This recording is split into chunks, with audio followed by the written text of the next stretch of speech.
好，弟兄姐妹们早安。我们翻开圣经来读今天神的话语，是在哥林多前书第6章第9到第10节。新约圣经哥林多前书第6章第9到第10节。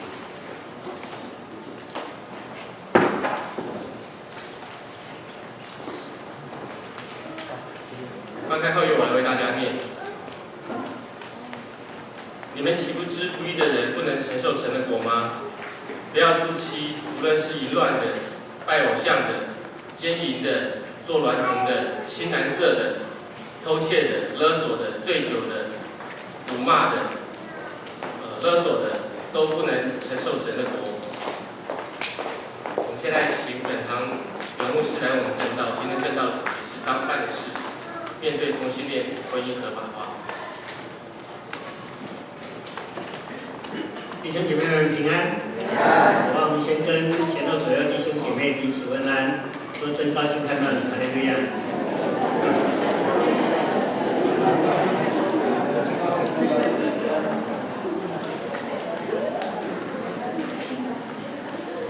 我想大部分的人都知道，在6月26号的时候，美国最高法院已经通过同性婚姻合法化了。所以弟兄姐妹在这件事情上，其实美国正持续的走向一个沉沦。然后记得很清楚，2008年的时候，那个时候我们整个加州有一个提案叫做8号提案，有没有？所以我们很多的教会弟兄姐妹，我们都到洛杉矶的市政府去那边表达我们的意愿，穿红色的衣服，也赏也赏。所以结果那一次是52%比48，我们险胜。但是短短的8年，现在是整个美国全部都通过婚姻合法化。那这个事情会带来很大的冲击跟影响，等一下我会讲。所以从现在开始，美国境内的任何地方，同性婚姻跟异性婚姻的权利是一般的，是受同等法律的保护跟保障的。表面上这好像是一个平权就说好，大家都公平。等一下我会跟你们讲，会带来什么样的影响，整个下一代跟下一代，整个都会被污染掉。那我们的这个美国总统，他当天早上他就在玫瑰花园发表演说。我想我们来看这个报道。其实他们在庆祝的就是这个美国联邦最高法院做出了历史性的判决，通过同性婚姻合法化。美国50州的同性恋者都享有和异性结婚同样的权利，同性平权的拥护者全都在华盛顿最高法院外欢庆拥抱。高声欢呼摇旗，当街高唱美国国歌。美国同性平权拥护者热烈庆祝，因为美国联邦最高法院以5票赞成、4票反对的结果，正式通过同性婚姻合法化，堪称是美国建国226年以来最重大的历史性判决之一。美国总统奥巴马也亲自致电同性婚姻倡导领袖。And I just want to say congratulations. Thank you so much, sir. Your leadership on this, has changed the country. 在判决出来以前，美国有37州准许同性婚姻合法化。现在联邦最高法院通过之后，美国50州的同性恋者都可以拥有和异性恋者一样结婚的权利。美国也正式成为全球第21个让同性婚姻合法的国家。美国白宫夜晚更打上彩虹的颜色，以示欢庆。根据统计，美国目前有高达61%的民众支持同性婚姻，因此这项判决对美国来说堪称是与时并进的一项判决。记者施代君报道。如果美国是全世界第21个国家通过的，如果美国通过的话，接下来就是好像骨牌效应一样，很多的国家就会跟着走那最喜欢跟的有一个国家有一个地区国家叫做什么？台湾。台湾 is very hungry 什么意思？德国有一次有一个德国人，他就遇到，就说台湾很饥渴，什么东西他都要学，什么东西都要跟。马上就会跟了，弟兄姐妹，你过不久你就会发现那我们赶快跑到任何地方去，任何地方都会一直的被影响。我们唯有起来祷告。所以我想我们再次的来清楚一下神起初创造的心意。我们来读一下创世纪1章27到28节。好，请。神就照着自己的形象造男，乃是照他的形象造男造女。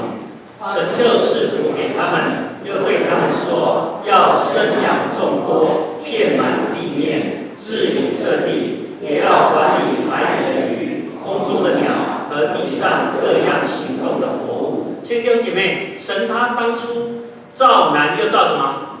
造女。造男造女，紧接着下面他有一个特别的目的。第一个就是要我们怎么样生养众多。弟兄姐妹，只有一男一女的结合才能够怎么样生养众多。请问男男在一起可以生吗？不可以。女女在一起可以生吗？不可以。所以这个完全就不符合神创造的心意的。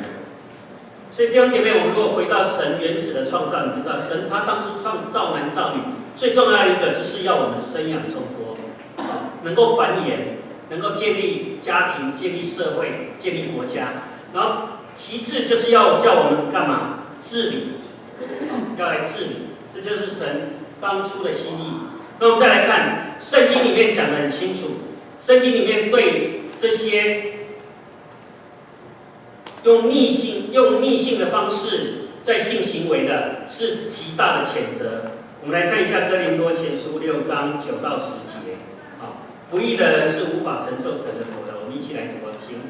你们岂不知不义的人不能承受神的国吗？不要自欺，无论是淫乱的、拜偶像的、奸淫的、做娈童的、亲男色的、偷窃的、贪婪的、醉酒的、怒骂的、勒索的，都不能承受神的国。有很多的罪都不能承受神的国，其中在哥林多前书这里特别提到这两种，一个叫什么？做什么？做娈童的，一个叫亲男色。那什么叫做娈童的呢？这个做娈童的，你去看那个原来的意思，当时的背景就是指同性性行为中扮演什么0号的那一位，扮演0号的那一位。那什么叫亲男色呢？亲男色，你如果回到原文去看，就在利未记20章13节那里讲到，与男人什么苟合，就是亲男色。所以弟兄姐妹，你就看到上帝非常的不喜悦这两个，一个是做娈童的，一个是亲男色的。那同时，神在另外一处经文，在罗马书1章26到27节，这里也讲到，上帝非常的不喜悦女人把顺性的用处变为逆性的用处，男跟男行可羞耻的事。我们读一下罗马书1章26到27节。我们一起读经。因此，神任凭他们放纵可羞耻的境遇，他们的女人把顺性的用处变为逆性的用处，男人也是如此，弃了女人顺性的用处，欲火攻心，彼此贪恋，男和男行可羞耻的事，就在自己身上受这妄为当得的报应。所以弟兄姐妹，你看到上帝他创造我们的时候是有顺性的用处的，可是很多时候人里面的悖逆，人里面的那个情欲的引诱，以至于我们就做了逆性的用处，这些都是神非常不喜悦的。那这里谈到的最重要就是在性行为的这件事情上，男男或女女，这是神极度的谴责。那我们来看，那当同性婚姻合法化以后呢，会带来什么样的冲击呢？你说没有啊，没事，就是他们只是平权，他们就是享有婚姻的权利，跟我们异性的一样，我们互相不会干扰，是这样子吗？2004年，美国第一个州通过同性婚姻合法的是麻州，从2004年一直到现在，整整将近10年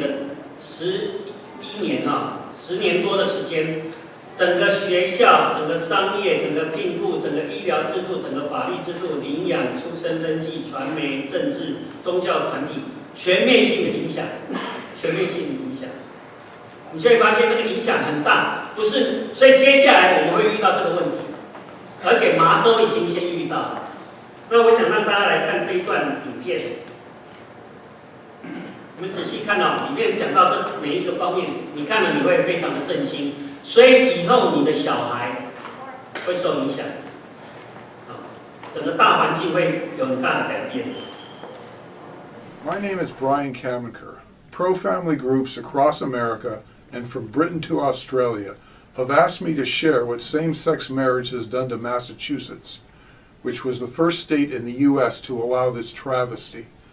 I'm the president of the pro-family group Mass Resistance. For almost 20 years, we've been fighting for parental rights in the schools and pro-family values. Anyone who thinks that same-sex marriage is a benign eccentricity which won't affect the average person should consider what it has done to Massachusetts since 2004. It's been used as a hammer to force everyone to accept homosexuality. The slippery slope is real. New radical demands never cease. On November 18, 2003, the Massachusetts Supreme Judicial Court announced its Goodridge opinion, declaring that it was unconstitutional not to allow same-sex marriage. 6 months later, despite public outrage, homosexual weddings began to take place, and that was just the beginning.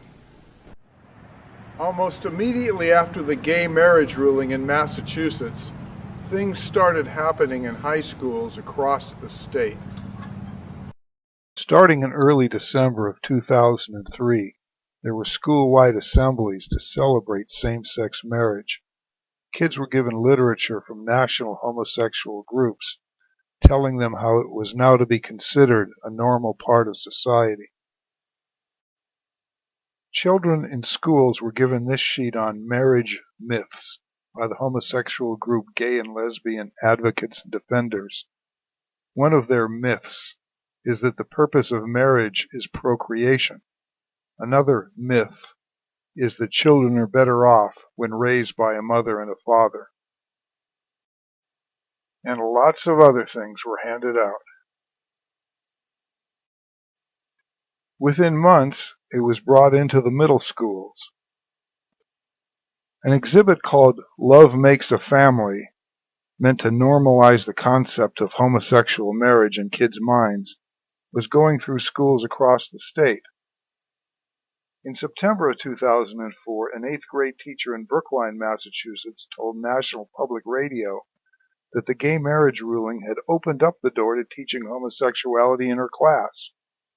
She told NPR, "Give me a break, it's legal now." The following year, it was in elementary school curricula, with hostility toward parents who disagreed. Kindergarteners in Lexington, Massachusetts, were given copies of a picture book, Who's in a Family, telling them that same-sex couples are just another kind of family, just like their own parents. The book made a point of showing 2 mothers and 2 fathers to the children. One Lexington parent, David Parker, demanded to be notified when this was happening and to be able to opt out his son in kindergarten.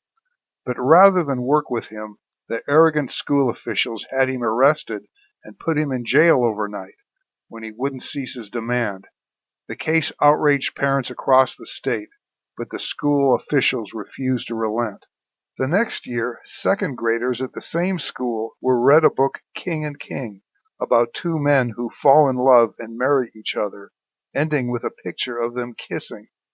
When parents Rob and Robin Worthland complained, they were told that the school had no obligation to notify them or allow them to opt their child out. So the Parkers and the Worthlands filed a federal civil rights lawsuit against the town and the school system.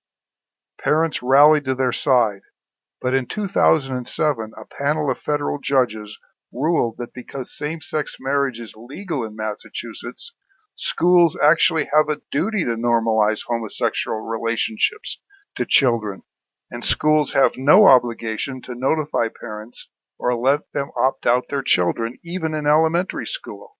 In fact, according to the court's ruling, acceptance of homosexuality is now a matter of good citizenship. School libraries have also radically changed, from elementary school to high school, with books normalizing homosexual marriage. In particular, a large, slick hardcover book celebrating Massachusetts homosexual marriages began to appear in many school libraries across the state.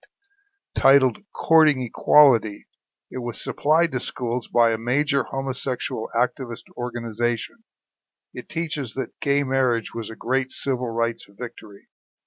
Activist teachers began displaying photos of their same-sex spouses in their classrooms and bringing their same-sex spouses to school functions. And when an attempt at a constitutional amendment to stop same-sex marriage began gathering steam, there was a full-court press on students to actively support same-sex marriage. Kids in school were even persuaded to march in gay pride parades with pro-same-sex marriage banners. And there's more. Businesses and corporations were affected in ways nobody anticipated.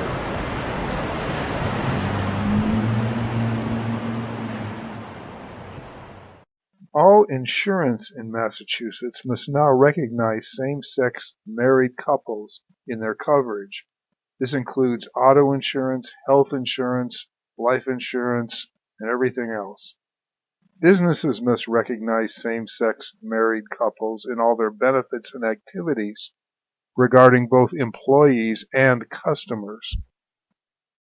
People can get fired from their jobs for expressing religious objections to same-sex marriage.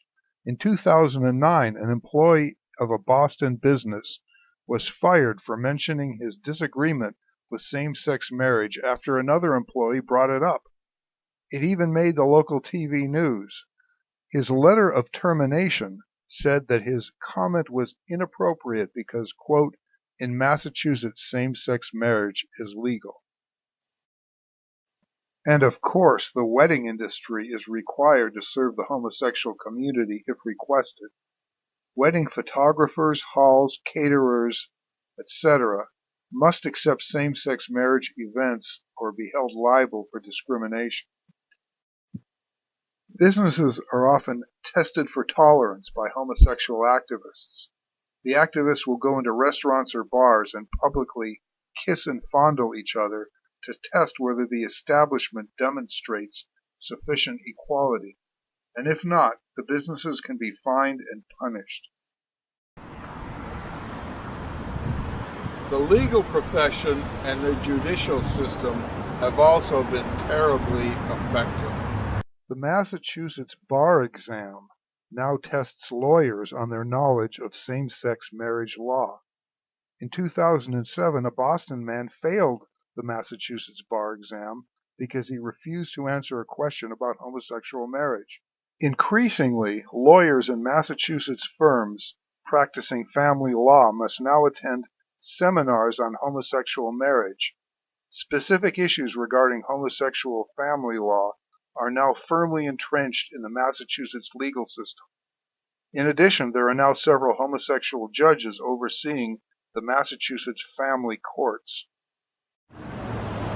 Almost immediately after same-sex marriages came to Massachusetts, the changes started, beginning here at the State House and permeating throughout government. One of the first shocking changes was to the marriage license itself. It doesn't say husband and wife anymore. It now says Party A and Party B. And the state's justices of the peace were ordered to perform same-sex marriages when requested, despite religious objections they may have. Some were forced to resign rather than comply. A climate of fear has kept politicians at all levels from disagreeing with or criticizing the homosexual movement since same-sex marriage came to Massachusetts. Public officials are afraid of being accused of wanting to, quote, take away rights. And this fear has expanded to suppress any meaningful debate on all homosexual-related issues. Additionally, it has brought a feeling of intimidation among pro-family people across the state. In recent years, the numbers of politicians and political candidates marching in the Gay Pride Parade is staggering. Every year in Boston, at the beginning of Gay Pride Week, members of the City Council gather in front of City Hall and pay their respects to the homosexual rainbow flag. which then flies over Boston City Hall for the entire week. Even the Republicans, the so-called Conservative Party, has caved in, and in April 2009, the chairman of the Massachusetts Republican Party interviewed with a homosexual newspaper and told them that the party would no longer oppose homosexual issues such as gay marriage. And now even some Republicans march in the gay pride parades. All of this has had a huge effect on state government. Within a year of the gay marriage ruling in Massachusetts, the state's adoption and foster care workers went through a massive indoctrination on, quote, LGBT youth awareness. These sessions were run by the radical National Gay and Lesbian Task Force. The emphasis was that those working with children must be trained that homosexuality and transgenderism are normal. In 2006, the Parents of the Year honored by the Massachusetts Department of Social Services were two men who were married to each other. The men had adopted a baby through the state, against the wishes of the baby's parents, by the way, according to news reports. And the day after that adoption was final, the state approached the men about adopting a second child.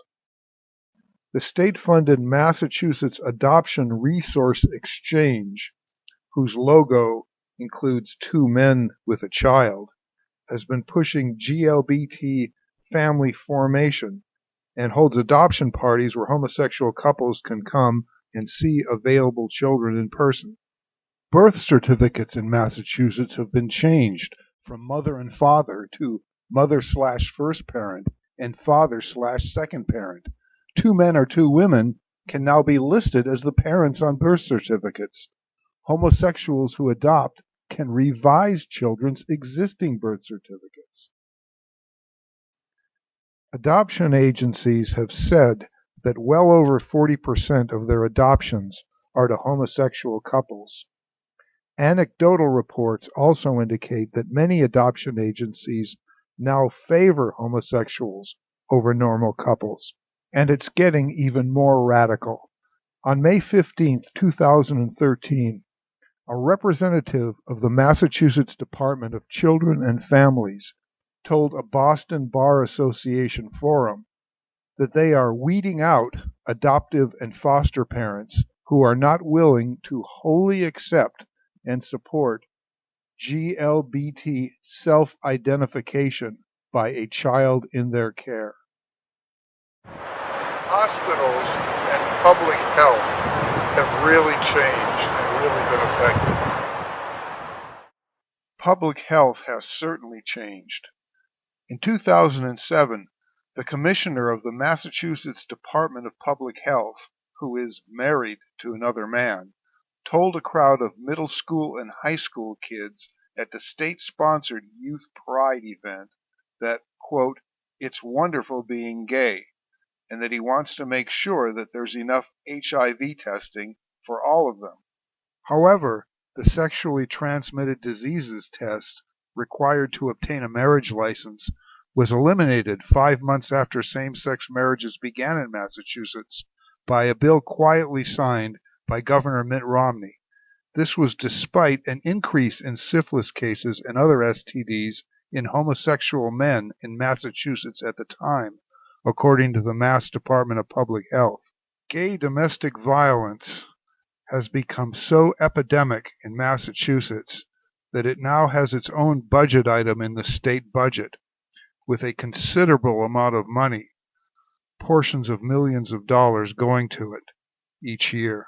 It has gotten so bad that gay domestic partner violence literature, largely funded by the state, like This and This, is now distributed at many public homosexual events, including to children at youth pride events. But probably Exhibit A of how out of control a public health department can get is the Little Black Book, which was given out to teens at Brookline High School on April 30th, 2005. The Massachusetts Department of Public Health and the City of Boston Public Health Commission both had a part in making it, along with some private homosexual-related groups. Among other things, it gives tips to boys on how to perform sex acts on other males, and it even includes a directory of bars in Boston where young men can meet for anonymous sex. The book cites the right to marry as one of the, quote, important challenges in a place where it's a great time to be gay. Also in the book, the health department's messages to kids include, you have the right to enjoy sex, i.e. homosexual sex, without shame or stigma, and you have the right to safer sex materials that speak to your desires. It is so obscene and disgusting that when we exposed it to the media, the governor of the state at the time, Mitt Romney, tried to distance his administration from it. But spurred on by the legality of same-sex marriage, the radical path has continued. The official Massachusetts Department of Public Health policy now is that the unusual and often horrible diseases and issues surrounding homosexual behavior must not be considered a public health problem. The medical community should not stigmatize or discourage it, but instead should put more resources into gay health care. Astoundingly, hospitals have become radicalized in a big way. Because of the purported necessity to cater to so-called LGBT health issues, nearly every major Boston hospital has become an active supporter of the homosexual movement. This includes marching in the gay pride parades, holding homosexual events, and putting on numerous gay health-related seminars. This is one of the most disturbing things that's happened. How bad is it? In 2011, a prominent physician at Beth Israel Deaconess Medical Center in Boston, which is a large Harvard-affiliated hospital, objected to the hospital being involved with gay pride activities. He also pointed out the medical health risks of homosexuality.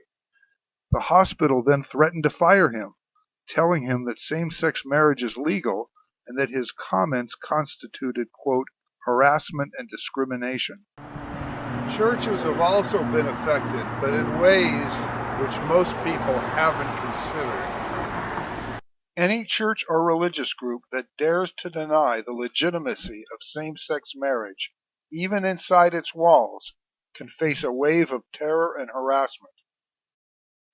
In 2005, the Tremont Temple Baptist Church in downtown Boston held a religious conference on issues surrounding homosexuality and gay marriage.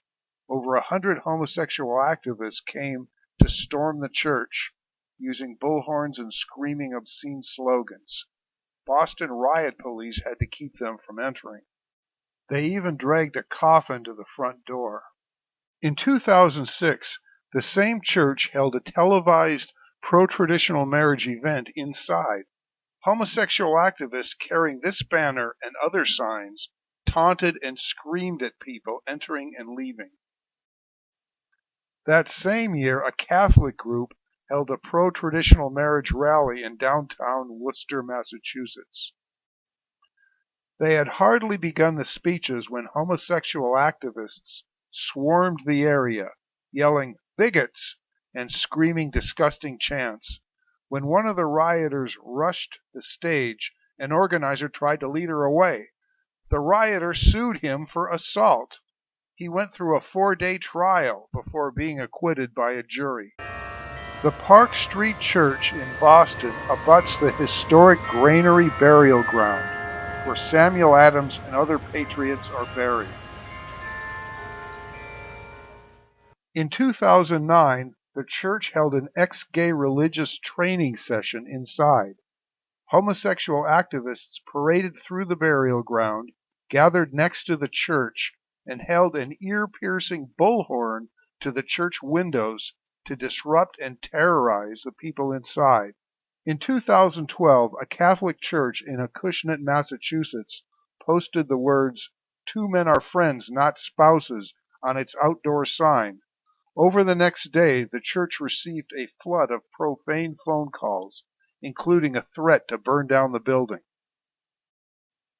Then, at the Sunday Mass, homosexual activists gathered outside the church to harass and intimidate the parishioners. In 2013, homosexual activists targeted Pastor Scott Lively, who had preached against the homosexual movement in his sermons and writings. Pastor Lively had recently opened a religious mission and coffee house in inner-city Springfield, Massachusetts. A group of homosexual Occupy activists came and terrorized the people in the building. In all of these incidents, to our knowledge, the local police made no efforts to arrest the perpetrators or charge them with any crimes, though in the majority of the situations there were police officers at the scene or nearby. In fact, in our observations, the police were largely sympathetic to the homosexual activists. This is what you can expect with gay marriage becoming official policy. And then there's the slippery slope, the other consequences from gay marriage, affecting not only children, but society in general. The homosexual movement has had its plans in place for many years. Gay marriage was just a starting point. In 2003, before the gay marriage court decision in Massachusetts, the prominent Boston Gay and Lesbian Advocates and Defenders Legal Group passed this brochure out at a homosexual event, outlining their long-term action plans. At the top is marriage, and then their objectives include LGBT youth, Boy Scouts, transgender equality, law enforcement, immigration, and the military, among others. As we saw earlier, to them it all starts with same-sex marriage. In addition, they are continuing the aggressive push to normalize homosexuality in the schools, and it's having chilling results.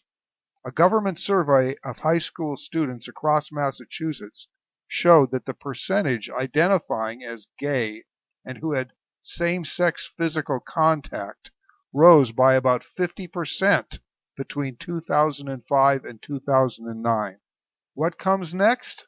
The major theme now in Massachusetts is transcending sexual boundaries, and it's going in all directions.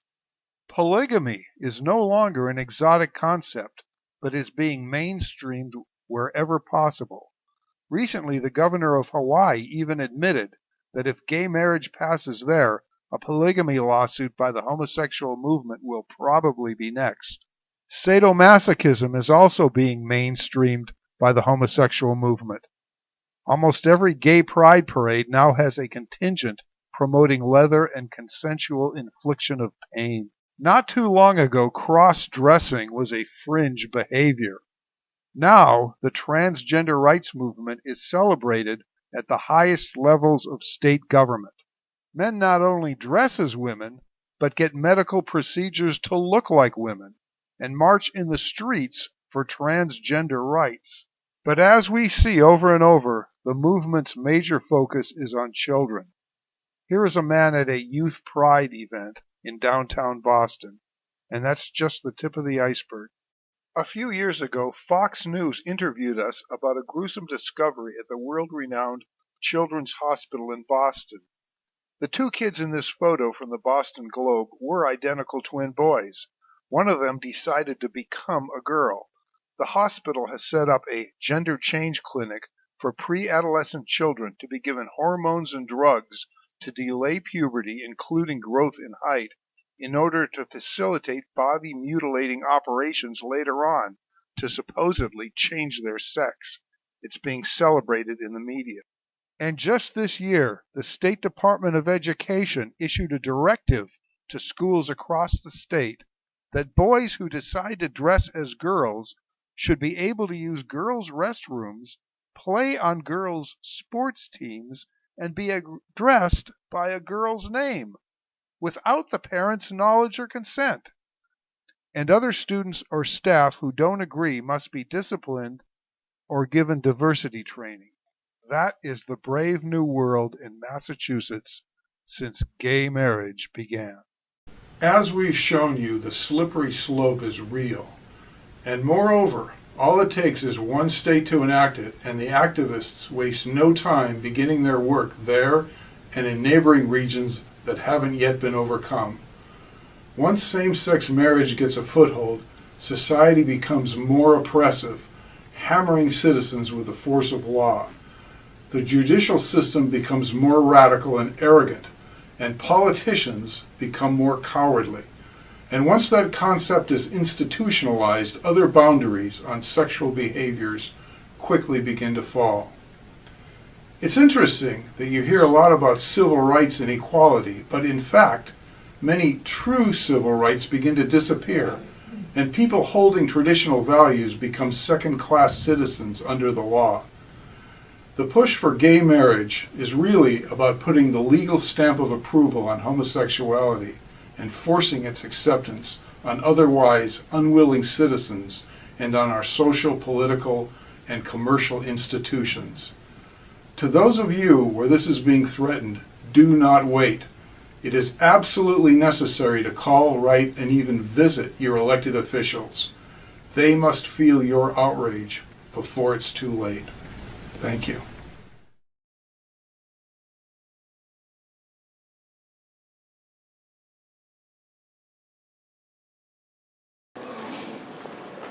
他最后呼吁我们说要写信给议员，表达我们的愤怒，对不对？以免怎么样为时已晚。跟弟兄姐妹很抱歉，已经为时什么已晚了。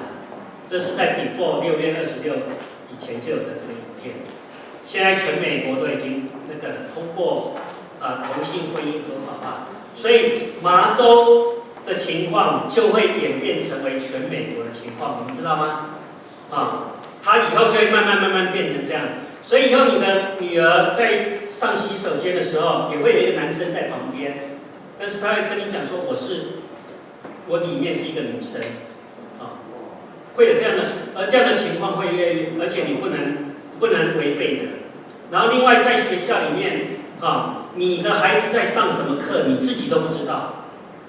你懂我的意思吗？你的孩子在上同性恋这些课的时候，学校没有通知你，然后你也不能反对，所以在波士顿有一个家长他要反对的时候呢，他还被抓了，因为这是 against 什么？你是违法的。各位，我们已经变成2等公民了。当我们还在这里祷告敬拜侍奉的时候呢，当我们如果没有去注意到整个外面的世界的时候，你发现世界已经改变了。所以这个冲击是非常的大，而且会冲击到你所有的层面。所以以后出生证明出来的时候，它上面不是写爸爸妈妈，它是写 A 跟什么 B 呀？对。所以这里包括学校。以后学校，你知道以前万圣节嘛？万圣节我们不是说有些孩子我们就不让他去参加万圣节的那个扮鬼那个活动，对不对？以后呢，他们会办很多这种同志日，然后你的孩子如果不参加的话还不行。那公共卫生我们刚刚已经讲了，结果以前结婚是要检查有没有性病的，现在以后结婚不用检查有没有了，然后结果有很多的家暴的事件，同性婚姻的家暴的事件，然后你的事业，你很多的婚礼的举行，你一定要为同志社群服务，你如果拒绝的话，你就会被罚款，法律方面一样，收养也是，那信仰上我们刚刚已经看了很多了，很多的骚扰冲击。所以弟兄姐妹，我们要来为这个事情祷告。如果你不起来祷告的时候，有一天你把你的孩子送到 public school 去，送到大学去，有一天回来了以后，他们跟你讲说：“爸爸，我告诉你一个好消息，我是 gay， 我是同性恋。”你真的没有办法接受，没有办法接受，因为他被影响，所以现在弟兄姐妹们，我们要迫切为这个事情祷告，而且也要起来征战。那么第3点就是讲到，我们刚刚已经明白了神的心意了，对不对？第二个，我们也知道会带来什么冲击的。那么第三就是我们到底要怎么样来回应呢？第一点最重要就是我们要持续高举圣经的权威性，因为现在也有很多教会也妥协了，也有很多教会也开始模棱两可了。可是亲爱的弟兄姐妹，我们教会要再一次的高举圣经的权威性，所以我们台福教会有写了一个 statement 出来啊，这里写说，台福基督教会依据圣经的指导原则，指什么？接受一男一女的婚姻家庭，这是我们的 statement 上面有写的。所以我们只接受一男一女的婚姻家庭，因为这才合神的心意嘛。这不仅是神特意的创造，我们刚刚有读了这一段经文，也不仅是神设立延续近前后代的方法，更是神命定反映基督与教会的关系。这是我们要持续高举圣经的权威，这第一个回应。第二个，我们教会需要公告一个立场宣言，所以现在整个台福教会，包括整个福音派，他们都在写一个立场的宣言，这是我们的 statement， 这是我们的 position。那这个就会公告出来。那我们现在我们台福教会已经有写了一个立场宣言了，是这样子写的啊。好，这里写说，我们一起读一下，请。台福基督教会举凡接纳会友、聘请职员、同工、主持典礼、提供服务或借用场地时，都坚持依照圣经的教导原则。凡不符合圣经的教导原则者，本会有权拒绝主持礼典、提供服务或借用场地。凡职员同工违反圣经原则者，本会有权不予聘任或予以解雇。这也就是为了要保护。因为不然的话，如果有同性婚姻的人，他们说，可不可以借你们的场地举行婚礼，顺便你们牧师也来帮我们主持，可以吗？不可以，因为我们已经有规则了。那这个就是一个保护。那如果说我们没有这个宣言的话呢，有可能如果我拒绝的话，会变成怎么样？我就要被抓走了。所以各位，我们现在不是开玩笑的，你有一天。可能我要被抓去监狱，去关起来，因为我的信仰，所以我们要来做这个保护的措施，公告立场宣言。那么第三呢，我们也要来加强教导圣经的婚姻观。我们再一次的来看马太福音第19章4到6节，好不好？我请弟兄姐妹你们帮我读一下，请。耶稣回答说：“那是做教人的，想到难造语。因此，人要离开父母，与妻子联合，二人成为一体。这经你们没有念过吗？既然如此，夫妻不再是两个人，乃是一体的。所以神配合的，人不可分开。”好，这一段经文刚好就讲到整个婚姻的意义、婚姻观。第一，婚姻是由造男造女，这讲到就是一男什么？一女的结合。那第二，二人成为一体，就是这个我们是一夫一妻，然后呢一男一女，然后是一夫一妻，然后成为一体的。只有男女，你知道按照神所创造的这个生理的构造，只有男女在一起的时候才能够成为一体嘛，对不对？不然你说女女怎么成为一体？没有办法。好，那再来第六。这里说，所以神所配合的人不能分开，这是一生什么？一世，除非死亡，把我们分开。所以弟兄姐妹，其实就是这3句话，我们记一下，我们也可以读一下。第一个是一男什么？一女。第二个是一夫一妻。第三个是什么？一生一世。有没有？很清楚。那为什么我们要加强教导圣经的婚姻观？我们要来教会，为什么我们上礼拜要办一个重立婚约呢？因为你会发现很多的孩子、年轻人，他们会有同性恋的原因，背后跟家庭有关系。他们会说：“你一男一女，一夫一妻，可是你们爸爸妈妈整天吵架，你爸爸妈妈根本没有相爱。你爸爸还离我们而去，那我不要这个婚姻，我宁愿去找什么女生，安全多了。那男生呢，一直被嘲笑，结果呢，他就想说，那我宁愿找一个男生，男生会爱我，男生不会吵架，有没有？所以弟兄姐妹，你就发现这个婚姻很重，这个一个家庭的被兼顾，一个爸爸妈妈如果相爱，家庭有爱，其实孩子是不会偏差的。今天孩子之所以会偏差，很多的原因是因为什么？家庭失去了功能，所以仇敌来，他就是要偷窃、杀害、毁坏很多的家庭。所以上礼拜我们在这里办了一个重立婚约，未来我们也要每一对夫妻，如果你过去你觉得有这样的需要，我们会集体来办。我们里面最重要的就是我们要讲到你的婚姻很重要 ，Amen。好。那么第4点是什么呢？营造一个安全、透明、接纳的教会文化。在罗马书第15章第1节跟第7节是这样讲。第1节我们一起来读经。我们坚固的人，第7，所以要彼此接纳，如同基督接纳你们一样，荣耀归于神。好，弟兄姐妹，我现在就要问哈，如果有一个人酗酒，对不对？他有一个酗酒的瘾，然后他来到教会，你会不会接纳他？会不会？会不会嘛？要啊，因为教会就是要接纳罪人的地方嘛。耶稣不是说吗？有病的人，康健的人用不着什么医生，有病的人才什么才用得到。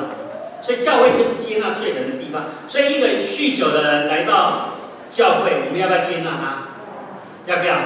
要。好，我们愿意接纳他，然后来帮助他。好，一个有毒瘾的人，各位你们有没有那种？你知道有些我们在教会里面有的弟兄哦，他很想要说赚快一点的钱，有时候都很想要试试手气，结果就有这个瘾。如果他来到教会，你要不要接纳他？要不要？要。好，那如果有年轻人每天都在上网，有没有？每天都在打电动，每天都在打电玩，那他有这个瘾，你要不要接纳他？要不要？要。好，那现在就问，那如果有一个人，他是同性恋，他有这个同性的性倾向，或者说同性的吸引，他来到教会，你要不要接纳他？要不要？是一样的。所以我们也要接纳他，也要用无条件的爱来爱他。那我可以跟你们分享这个见证，他叫袁佑轩，袁佑轩，他以前他说他9岁的时候有一次不小心看到一本色情杂志，就那个杂志就影响了他，他觉得很丢脸很羞耻，反正是一个很乖的孩子，结果他发现原来他里面有这个性向，有一个性倾向。各位，我们现在要讲清楚啊，上帝非常的谴责这个同性的性行为，但是当你有这个性倾向，这个你知道，其实我们里面每个人都有这些一些意念，包括主耶稣说，凡看见妇女就动淫念的，有没有？他就是犯什么？奸淫。可是如果说看这个，其实你去看原文的意思是说，我看到这个女孩子，然后我觉得她很漂亮，马上你就把她弄掉，那就没事了。好，而是你继续去想，我等一下跟她要一个 FB， 我等一下跟她要一个 email， 我等一下跟她要一个电话，然后呢，我再去找她，然后你一直在想想说怎么样把她约出来，假借什么方式，那个一直做下去，那个就叫做犯奸淫。所以我们现在就把这个弄清楚，实际的行动是犯罪的。可是如果有这个意念呢？这个如果每个人有意念就犯罪那我看我们这边所有的男人都是真的，因为那个意念马上就会出来。所以弟兄姐妹，所以我们把这个弄清楚。那一样有同性性情吸引跟性倾向的人，他有没有罪？他可能有这个感觉，他还没有到那个。所以我们要怎么样来接纳他？怎么样来帮助他？就如同有一个人他有毒瘾，他说我好喜欢看色情网站，我整天就在上面，那你会不会这两个其实是一样的？我们先把这个弄清楚啊，弄清楚。好，所以呢，人又先他就有这个性的倾向，有这个，结果他就真的去做了许多事，然后他甚至还贩毒，他甚至还成为毒枭啊。可是他的妈妈本来是不信主的哦，他妈妈信主了，就为他祷告，无条件的爱不断的接纳他，最后把这个孩子转变回来了。那我现在就是我们来看他自己的见证，这个见证非常 powerful， 非常有力量。I was raised in a home that did not know Christ, but my parents raised me with very traditional Chinese values. Obey your parents, do well in school, and of course, practice piano. You see, I had a secret, though, that I kept hidden through high school, college, and even the Marine Corps reserves.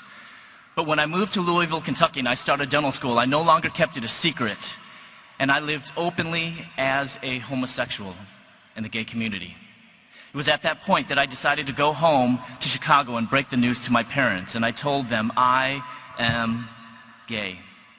This devastated my mother, who was not yet a Christian, and she actually had resolved to end her life. But praise God, God saved her through the word of a little pamphlet that shared with her that all of us are sinners, and yet in spite of our sin, the God of the universe still loves us. And God opened up the eyes of her heart to see that just as God can love her, she could love me in spite of the fact that I was living as a gay man. So my mother surrendered her life to Christ, and within a few months, my father did as well. Spending most of my free time in the gay clubs, I began experimenting with drugs. And this whole time, I tried to live this double life. I also began selling drugs. And I tried to live this double life of being a graduate student by day and a promiscuous drug dealer by night. But 4 months before I was to receive my doctorate, the administration expelled me. So I moved to the bright lights and big city of Atlanta, Georgia. And there I quickly took over the drug scene in the gay community. And I became a supplier to other dealers in over a dozen states. In addition, it was nothing for me to have multiple anonymous sexual encounters each and every day. My parents had no idea that I was doing drugs or even selling drugs, but they knew my biggest need was to know Jesus Christ as my Lord and Savior. And my mother would try to reach out to me with the love of Christ, send me Christian cards every other day, fill them with paragraphs of Scripture, and sign the bottom of it, "Love you forever, Mom." And I never read those cards and simply toss them in the trash. My parents one time flew to Atlanta to visit me, and after the second day, I kicked them out. My dad, though, before he left, wanted to give me something, and it was his very first Bible. He left it on my kitchen counter, and as soon as they left, I took his Bible, and I threw it in the trash can. I wanted nothing to do with God, and certainly nothing to do with the Bible. And after that visit, it was more than obvious to my parents that I was totally unreachable and completely hopeless. But my parents committed not to focus upon the hopelessness, but upon the promises of God. And along with over 100 prayer warriors, they began to cry out to God for me.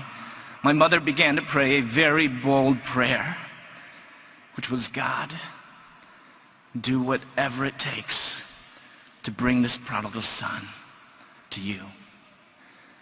Whatever it takes."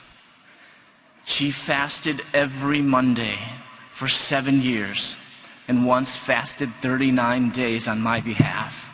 She would literally spend hours every morning in her prayer closet on her knees interceding on my behalf. She knew that it would take nothing short of a miracle to bring this prodigal son to the Father. And a miracle is exactly what God did. This miracle came one day with a bang on my door. I opened up my door, and on my front doorstep were 12 federal drug enforcement agents, Atlanta police, and 2 big German Shepherd dogs. I just received a large shipment of drugs, not my largest, but they confiscated all my money and my drugs, and I was charged with the street value equivalent of 9.1 tons of marijuana. With that amount, I was facing 10 years to life in federal prison. And so I tried calling home, and I dreaded making that phone call. But my mother's first words were, "Are you okay? No condemnation, just words of unconditional love and grace. Romans 2:4 says that it's God's kindness that leads us to repentance. And even on that miserable day, God was pouring out his grace and drawing me to himself through the words of my mother. Actually, my mom was excited to get that phone call, if you can believe it or not, because I hadn't called home in years. And she knew without a doubt that this was God's answer to her prayers. As she hung up that phone, she knew she had to do just as that good old hymn says, count your blessings, name them. One by one. She ripped off a little piece of adding machine tape and wrote down these first blessings. Christopher is in a safe place compared to before. And he called home for the very first time. As my years in prison passed, she kept adding to this list of blessings. And today, this list of blessings is longer and taller than she is. 3 days later, as I was walking around the cell block, I passed by a garbage can. And as I look at this garbage can, I realized that my life was so much like this garbage. I was now surrounded by common criminals, trash. And with my head down, I was about to pass by this garbage can, but something on top of that trash caught my eye. I bent over, I picked it up, and it was a Gideon's New Testament. I took that New Testament back to my cell. I opened up that good book and read through the entire Gospel of Mark that night. But let me be honest with you, I did not think that this was the answer to all my problems. I thought I've got an enormous amount of time on my hands and I better pass it somehow. But as many of you know, what we have here in this book is not just ink on paper. What we have here is the very breath of God. And it is living and powerful and sharper than any double-edged sword, able to cut through the hardest of hearts, exposing my sin and my rebellion. And it wasn't a pretty sight, and I thought things could not get any worse. I was wrong. A couple weeks later, I was called into the nurse's office. I knew something wasn't right. She sat me down, uncomfortably struggling with the words. So she wrote something on a piece of paper, and she slowly slid it across the desk to me. I looked down at this piece of paper, and I saw 3 letters and a symbol. It read, HIV, positive. The days after were dark and lonely. I was sentenced to 6 years, much better than 10 years to life. But news of my HIV status was like a death sentence. As I lay in my bunk one night, I looked up at the metal bed above me and I saw something scribbled. And it read, if you're bored, read Jeremiah 29:11. For I know the plans that I have for you, declares the Lord. Plans to prosper you and not to harm you. Plans to give you hope and a future. At the most hopeless point in my life, God used the words penned by a prophet thousands of years ago to a rebellious nation to tell me that regardless of who I was and what I had done in the past, He still had a plan for me. I had no idea where this plan was going to take me, but He gave me enough faith, enough strength to get through that one day and the next. My transformation was gradual, and God was convicting me of my dependencies. The most obvious was drugs, but He completely delivered me from that within a few months. But the last thing that I was holding on to was my sexuality. As I continued to read the scriptures, I realized that my identity should not be defined by my feelings or my sexuality. My identity is not gay or homosexual or even heterosexual for that matter, but my identity as a child of the living God must be in Jesus Christ alone. You see, God says, be holy, for I am holy. I had always thought that the opposite of homosexuality was heterosexuality, but I realized that the opposite of homosexuality is holiness. And God was telling me, don't focus upon your sexuality or your feelings, but focus upon living a life of holiness and living a life of purity. As I began living this life of obedience, God revealed His plan for my life, and He called me to full-time ministry while I was in prison. And so I called home collect to my parents, and I told them of my interest to go to Bible college and asked them to mail me an application to the only Bible college I had ever heard of in Chicago, called Moody Bible Institute. But there was silence on the other line because I think they both dropped their phones. They mailed me the application. I quickly filled it out till I got to the bottom where they asked me for references from people who knew me as a Christian for at least 1 year. The only people I could find was a prison chaplain, a prison guard, and another prison inmate to write my references to Moody Bible Institute. So the greatest miracle is that Moody actually accepted me. I was released from prison in July of 2001, started the very next month, graduated from Moody in 2005, went on to get my Master of Arts in Biblical Exegesis from Wheaton College Graduate School. I'm working on my doctorate from Bethel Seminary, and I just published a book with my mother called Out of a Far Country, and God has such a sense of humor because now I'm back at Moody teaching in the Bible department. I went from prisoner to professor. The Word of God changes lives. Millions upon millions of testaments and scriptures have been distributed by people like you, Gideons and auxiliaries. And I wonder, and I'm sure some of you may wonder, where do these end up? Some of you may have even experienced testaments and Bibles being discarded and thrown into the trash right before your eyes. But I'm here to tell you that the grass withers, the flowers fail, but the word of our God standeth forever. I want to encourage you, Gideons and auxiliaries, and challenge you, do not ever tire in the distribution of the living word of our God. Because it has, it is, and continues to change lives of millions like me. Thank you, and may the Lord bless you.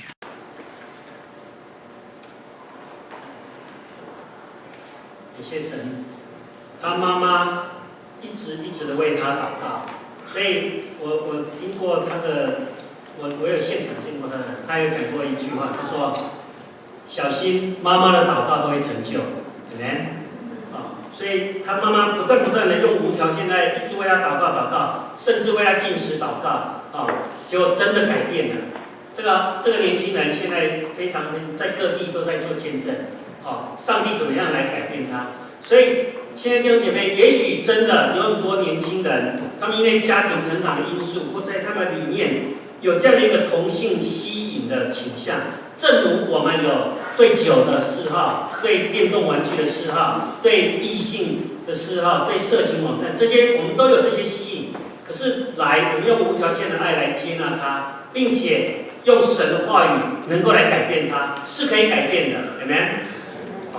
但是要很多人为他祷告，如同一个毒瘾的人，如同一个吸毒的人，他也需要人家陪伴他、接纳他，然后把他改变过来。所以这是一样的，所以弟兄姐妹，我们要来为这个事情来征战。那最后一点是什么？我们怎么样来回应呢？预备弟兄姐妹为主受逼迫。我们来读一下提摩太后书3章12节，请。凡立志在基督耶稣里敬虔度日的，也都要受逼迫。亲爱的弟兄姐妹，你要不要敬虔度日？要吗？要哈，那你就要预备什么？受逼迫。如果你不要敬虔度日，那跟你没有关系。你看，美国把圣经离开学校以后，整个美国的国势就一直往下掉，整个道德就一直沉沦，很多的老师就受逼迫，在学校举行公众的祷告的时候，甚至会被解雇掉，甚至要离职。所以你就看到你会受逼迫在美国。然后呢，前一阵子在几年前有一个法官，他就定义要把十诫放在法院上面，因为这本来就放在那里的，就是政府要把它移走，他说一定要放，结果他也被受逼迫。那同样的，现在同性婚姻已经是什么合法？如果我们反对同性婚姻，谁犯罪？